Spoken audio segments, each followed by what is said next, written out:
আমি বললাম, কি লজ্জা কি লজ্জা, এই তোমার এইসব কথাবার্তা বলা বন্ধ করবে? সবাই দাঁড়িয়ে আছে দেখছো না? সুমাইয়া বলল, দেখো তাতে আমার কি, আমি তো তোমার মুখে হাসি ফোটানোর জন্য এসব বললাম। জানো, আজ বহুদিন পর তোমার মুখের হাসি আমি দেখতে পাচ্ছি। আমি বললাম, এই হাসির পেছনে কতটা যে কষ্ট লুকিয়ে আছে সেটা যদি দেখাতে পারতাম তাহলে হয়তো এই কথা বলতাম না। সুমাইয়া বলল, তোমার আবার কষ্ট কিসের? আমি আছি না, আজকে থেকে কোনো কষ্ট থাকবে না। এই 1 বছরে আমি বুঝি কম কষ্ট পেয়েছি? আমি বললাম, তুমি তো একটা স্বার্থপর, আমাকে একটা ভুলের জন্য বাসা থেকে বের করে দিলা। সুমাইয়া বলল, আবার এই কথা বলো? আমি বলেছি না আমার ভুল হয়ে গেছে? আমি বললাম, হ্যাঁ ভুল তো হবেই, আবার করো তাহলে ভালো হবে। সুমাইয়া বলল, এখন আর ভুল করার কোনো সম্ভাবনা নাই, কারণ কিছুক্ষণ পর আমি তোমার বউ হয়ে যাব। আমি বললাম, ভালো কথা মনে হলো, এখন শুনো, আজকে বিয়ে না করলে হয় না? সুমাইয়া বলল, আমি আজ তোমাকে হারাতে চাই না, আজকেই বিয়ে করব। আমি বললাম, আমি তো তোমার সামনে আছি, আমাকে আর হারাতে হবে কেন? সুমাইয়া বলল, ওই তখনও তো তুমি আমার বাসায় ছিলে, কিন্তু পরিস্থিতি কোথায় নিয়ে আসছে আমাদের দুজনকে দিয়েছে আলাদা করে, তাই আমি আর এই সুযোগ হাতছাড়া করতে চাই না। ইসি বলল, তোদের কথা বলা হয়েছে? সুমাইয়া বলল, হ্যাঁ কেন? ইসি বলল, কাজী তো এসে বসে আছে। সুমাইয়া বলল, তাহলে তাড়াতাড়ি আসতে বলো। ইসি বলল, হ্যাঁ। আমি বললাম, তাহলে আমার কথা তুমি আজকে শুনবে না? সুমাইয়া বলল, এসব শোনাশুনি পরে, আগে বিয়ে, পরে কথা শুনবো, ওকে বাবু? আমি বললাম, সবাই মিলে আমার কোরবানি করতে রেডি হয়ে যাও। সুমাইয়া বলল, তুমি কি সত্যি আমাকে বিয়ে করতে চাও না? যদি এমন হয় তাহলে বলো, আমি চলে যাব। আমি বললাম, এই দেখো পাগলি কি বলে, আমি কি না করেছি? আচ্ছা কাজীকে আসতে বলো। সুমাইয়া বলল, এই তো চলে আসছি।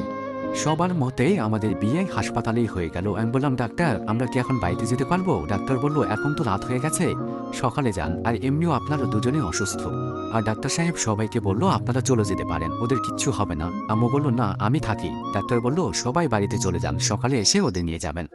আন্টি বলল, তাহলে আমরা যাই, তোরা থাকতে পারবি না? সুমাইয়া বলল, হ্যাঁ আম্মু, চিন্তা করো না। সবাই চলে যাওয়ার পর সুমাইয়া এসে আমার পাশে শুয়ে পড়লো। আমি বললাম, আজকে আমার মনটা খুব খারাপ জানো। সুমাইয়া বলল, কেন গো আমার স্বামী? আমি বললাম, আজকে একটা শুভ রাত, আর দেখো আমি আর তুমি দুজনেই অসুস্থ। আমাদের উচিত ছিল আগে সুস্থ হয়ে পরে বিয়ে করা, আর এই একটা কথাই তোমাকে আমি বলতে চেয়েছিলাম। সুমাইয়া বলল, আমি তো বেঁচে আছি, আর আমি এটাও জানি আজকে একটা শুভ রাত, কিন্তু আমার ভেতরে তোমাকে হারানোর অনেক ভয় ছিল, এজন্য আমি আর এই সুযোগটা কোনোভাবেই হাতছাড়া করতে চাই নাই। আমি বললাম, তোমাকে বউ হিসাবে পেয়ে আমি অনেক খুশি। সুমাইয়া বলল, শুধু কি খুশি, আর কিছু না? আমি বললাম, আর কি বলবো, তুমি বলো। সুমাইয়া বলল, আচ্ছা এসব কথা বাদ দাও, আমার খুব ইচ্ছে আমার একটা ছোট্ট বাচ্চা থাকবে। আমি বললাম, এই যে গো, মাথায় উল্টোপাল্টা চিন্তা ঢুকে গেছে, এসব চিন্তা মাথা থেকে একেবারে ছেড়ে ফেলে দাও। সুমাইয়া বলল, হ্যাঁ তুমি বললেই হবে, আমার জিনিস আমাকে কিভাবে আদায় করতে হয় তা আমার খুব ভালো করে জানা আছে। আমি বললাম, তাই নাকি ম্যাডাম, মনে হচ্ছে আপনি জোর করে আমার সাথে ইয়ে করতে চান। সুমাইয়া বলল, তুমি আমার স্বামী, আমার যা ইচ্ছে তাই করতে পারবো, আমাকে বাধা দেয় তুমি কে? আমি বললাম, ও আমি কে, তাই নাকি, তাহলে বিয়ে করলাম কাকে? সুমাইয়া বলল, রেদোয়ান। ও রেদোয়ান? আমি বললাম, হ্যাঁ বলেন মহারানী। সুমাইয়া বলল, আমার উপরে এখনো কি রেগে আছো তুমি? আমি বললাম, কোন কারণে তোমার উপর রেগে থাকবো বলো তো, তুমি আমার একমাত্র স্ত্রী, তোমাকে তো আমি রানীর মতো করে রাখবো। সুমাইয়া বলল, তাই নাকি? জানো এই 1টা বছর কত যে কষ্ট পেয়েছি আমি। আচ্ছা তোমার কি মনে পড়ে নাই আমার কথা? আমি বললাম, হ্যাঁ অনেক মনে পড়েছে, কি করবো বলো? তুমি তো বলেছিলে তোমার সামনে কখনো না যেতে, তাই যাইনি। আর আমি সব সময় তোমার খোঁজ খবর রাখতাম, কারণ তোমার কখন কি হয়ে যায়, আমি তো তোমাকে ভালোবাসি, তাই তোমার কোনো ক্ষতি হয়ে যাক তা কখনোই আমি চাই নাই। সুমাইয়া বলল, সব দোষ আমার, নাইলে আমি কেন তোমাকে বাসা থেকে বের করে দেবো বলো? আমি বললাম, আগের কথা এখন বলে কোনো লাভ আছে বলো? সুমাইয়া বলল, তাও তোমাকে আমি কষ্ট দিয়ে ফেলেছি, আমাকে তো শাস্তি পাওয়াই উচিত। আমি বললাম, দেব তো, তোমাকে শাস্তি দেব, এত সহজে ছেড়ে দেবো ভেবেছো? সুমাইয়া বলল, কি তোমার বউকে তুমি শাস্তি দিতে চাও? আমি বললাম, হ্যাঁ, তবে সেটা হবে সুখের শাস্তি। সুমাইয়া বলল, যেমন কি স্যার? আমি বললাম, আগে সুস্থ হয়ে নেই, তখন বুঝতে পারবা। সুমাইয়া বলল, আপনার মতলব বুঝে গেছি, দেখতে পারবো আপনাকে ব্যাটারির কত চার্জ আছে। আমি বললাম, আচ্ছা সুমাইয়া, তুমি কি আবার নির্বাচন করতে চাও? সুমাইয়া বলল, এসব বিষয় নিয়ে পরে কথা বলবো তোমার সাথে। আমি বললাম, আচ্ছা কোনো সমস্যা নেই। সুমাইয়া বলল, বোঝার জন্য ধন্যবাদ। আমি বললাম, একটু আস্তে করে জড়িয়ে ধরো, ব্যথা লাগে তো। সুমাইয়া বলল, তোমার বুকে আমি শান্তি খুঁজে পাই, কিভাবে আস্তে করে জড়িয়ে ধরি বলো তো, এই বুকটা শুধু আমার জন্য। আমি বললাম, আচ্ছা বুঝলাম। সুমাইয়া বলল, আচ্ছা আমাদের যদি দেখা না হতো তাহলে কি করতাম? আমি বললাম, আর কয়েকদিন পরে তোমাকে জোর করে বাড়ি থেকে তুলে এনে বিয়ে করে ফেলতাম। সুমাইয়া বলল, আমার তো বিশ্বাস হচ্ছে না। আমি বললাম, বাড়ি থেকে যখন তোমাকে তুলে নিয়ে আসতাম তখন বিশ্বাস হতো, আজ কয়েকদিন থেকে আমার বোন বিয়ের জন্য খুব চাপ দিচ্ছিল, কিন্তু আমি না করছি কেন জানো? তোমার অপেক্ষায় ছিলাম, তুমি কোন দিন জানি আমার জীবনে ফিরে আসবে, আর আমি জানি আমার ভালোবাসা যদি সত্যি হয় একদিন না একদিন তুমি অবশ্যই ফিরে আসবে। সুমাইয়া বলল, এতটা বিশ্বাস ছিল আমার উপর তোমার? আমি বললাম, হ্যাঁ অনেক। সুমাইয়া বলল, তাহলে যখন বলেছিলাম আমাকে মাফ করে দাও তখন এমন ভাব দেখালে কেন? আমি বললাম, সবার সামনে একটু ভাব ধরা লাগে বুঝছো।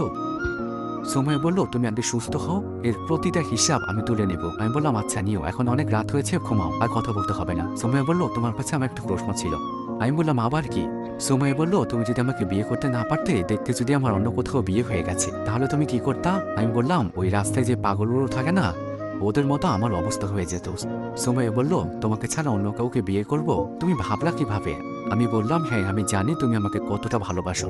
সুমাইয়া বলল ভালোবাসা যদি দেখানো যেত তাহলে আমি তোমাকে দেখাতে পারতাম আমি তোমাকে কতটা ভালোবাসি। আমি বললাম ম্যাডাম এখন একটু ঘুমান, আর কোনো কথা বলতে হবে না আপনার। সুমাইয়া বলল আমার তো এখনো ঘুমাতে ইচ্ছা করছে না। আমি বললাম তাহলে কি করতে ইচ্ছা করছে তোমার? সুমাইয়া বলল সারা জীবন তোমার দিকে এভাবে তাকিয়ে থাকতে ইচ্ছা করছে আমার।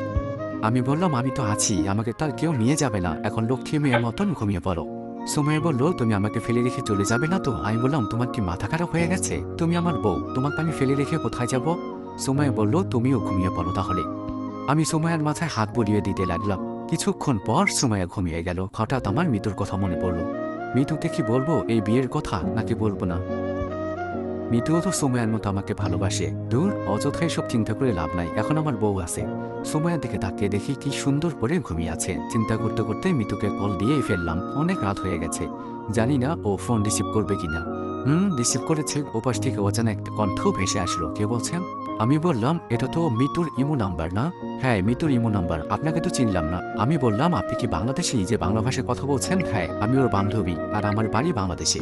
এখন বলেন আপনি কে, আর কেন ওর কাছে কল দিয়েছেন? আমি বললাম মৃত্যু কই, ঘুমিয়ে পড়েছে নাকি? হ্যাঁ ঘুমিয়ে গেছে। আমি বললাম আপনার নামটা কি জানতে পারি? হ্যাঁ অবশ্যই, কেন নয়, আমার নাম পাখি। আমি বললাম নামটা তো অনেক সুন্দর আপনার। পাখি বলল লাইন মারা হচ্ছে বুঝি, আমি কিন্তু কল কেটে দেবো। আমি বললাম আমার নামটা শুনলে চিনতে পারবেন? পাখি বলল হ্যাঁ যদি বলেন চিনতে পারি। আর আপনি মৃত্যুর কি হন? আমি বললাম আমার নাম রেদওয়ান। পাখি তো অবাক হয়ে গেল। আমি বললাম এত অবাক হওয়ার কি আছে, আপনি কি আমাকে চেনেন? পাখি বলল আমার মতো আপনাকে আর কেউ চিনতে পারবে না, আপনি হলো একজন বেঈমান, আর আজকে আপনার জন্যই আমার বান্ধবী মরতে বসেছে। আমি বললাম হোয়াট, কি বলছো এসব? পাখি বলল হ্যাঁ মৃত্যু আপনাকে ভালোবাসে জানেন, আর এজন্য ও কি না করেছে। একটা মেয়ে এতটা ভালোবাসতে পারে একটা ছেলেকে, সেটা আমার বান্ধবীকে না দেখলে কোনো দিন বুঝতে পারতাম না। মৃত্যু কখনো একটা রাত ঠিক মতো ঘুমাতে পারে না, সব সময় আপনার কথা চিন্তা করে। দেশে থাকতে তো শান্তি পায় নাই, এখানে এসেও শান্তি পাচ্ছে না। একটা দিনও আমি ওকে হাসি মুখে কথা বলতে দেখলাম না। আমি বললাম কি হয়েছে ওর, আর মরার কথা বললা কেন? আমি জানি ও আমাকে ভালোবাসে। পাখি বলল মৃত্যু দেশে যেতে চায় ঠিকই, কিন্তু পরিস্থিতি ওকে আটকে রাখছে। আমি বললাম কি বলতে চাও, বুঝিয়ে বলো। পাখি বলল মৃত্যুর ক্যান্সার দেখা দিয়েছে, আর ও বেশি দিন বাঁচতে পারবে না। আমি ওকে কতবার বলেছি তুই চিকিৎসা করা, কিন্তু ও বলে মরলে ভালো। কার জন্য বাঁচবো আমি? কেউ নাই আমার, জানেন ওর কষ্ট দেখলে আমি সহ্য করতে পারি না। আমি বললাম কি বলছো এসব, তোমার কি মাথা খারাপ হয়ে গেছে? পাখি বলল আমাকে বলেন আমার মাথা খারাপ হয়ে গেছে, তাহলে মৃত্যুর কেমন অবস্থা হয়েছে একবার চিন্তা করে দেখেন তো।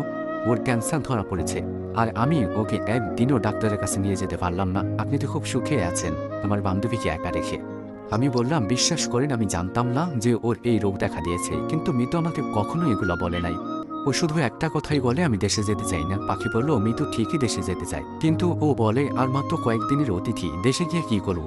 আমি বললাম মৃত্যুর এমন অবস্থা হলো কি করে?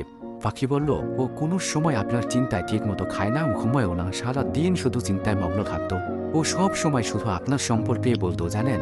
যেদিন আপনি বলেছিলেন না ওকে দেশে যেতে, ও যে এত খুশি হয়েছিল বলার বাইরে, কিন্তু কিছুক্ষণ পরেই ও কান্না করতে থাকে, বলে আমি দেশে গিয়ে কি করব, আমি তার বাঁচবই না।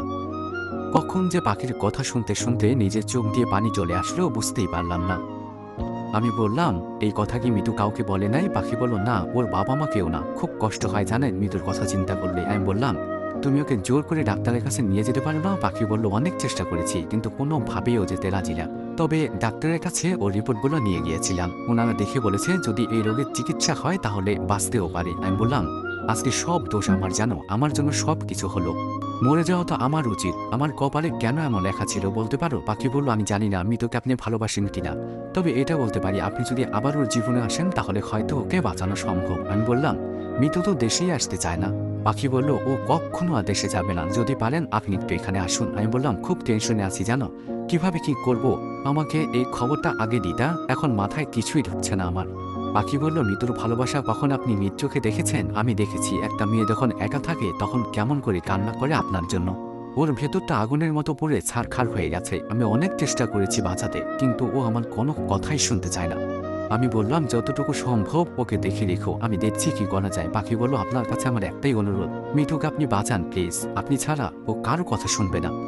আমি বললাম আচ্ছা পাখি, তুমিও ভালো থেকো, আর তোমার সাথে যে আমার কথা হয়েছে এটা ভুলেও কিন্তু মিঠুকে বলো না। পাখি বলল একটা কথা বলবো, একটা কথা জানার ছিল। আমি বললাম হ্যাঁ বলো। পাখি বলল আপনি কি মন্ত্রীকে বিয়ে করেছেন? আমি কি বলবো এখন ওর কাছে, ওর এই প্রশ্নের কোনো উত্তর আমার কাছে নেই।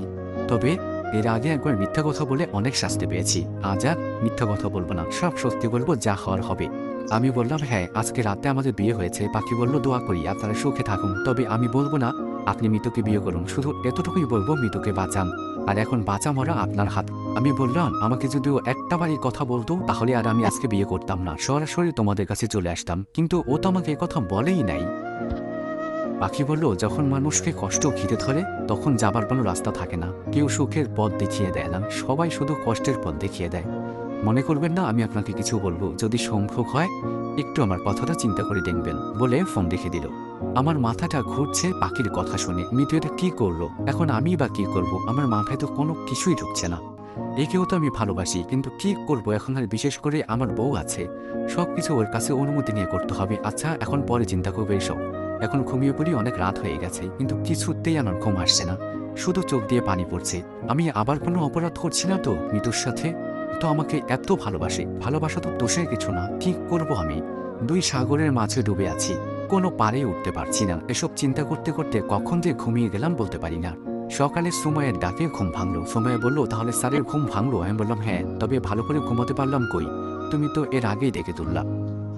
সুমাইয়া বলল বেলা কয়টা হয়েছে খেয়াল আছে আপনার? আমি বললাম কয়টা বাজে? সুমাইয়া বলল 6টা। আমি বললাম এখন কিন্তু সত্যি সত্যি মাইর খাওয়া, এত সকালে কেউ তোলে, কোনো মানে হয়?